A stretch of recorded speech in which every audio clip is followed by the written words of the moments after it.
Good morning বন্ধুরা, তোমরা সবাই কেমন আছো?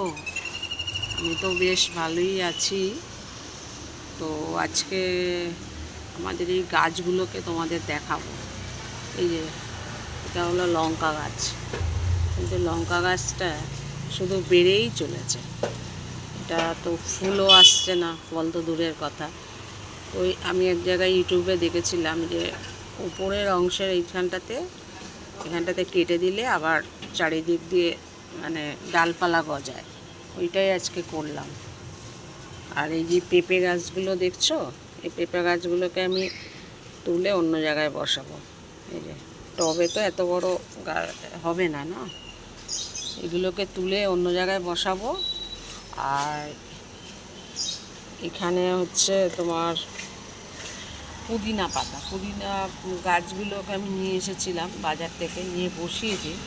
মনে হচ্ছে একটাই বাঁচবে। এই যে এটা শুকিয়ে গেছে, অনেক বসিয়েছি, একটাই মনে হচ্ছে ধরে যাবে।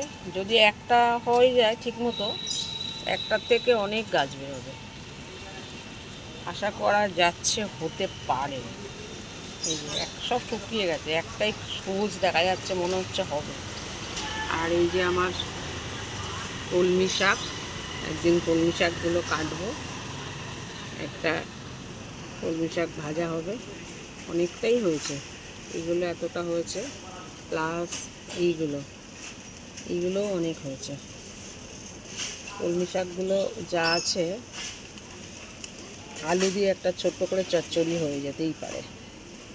বড়ি দিয়ে আলু দিয়ে সুন্দর একটা চচ্চড়ি হয়ে যাবে, খুব ভালো লাগছে।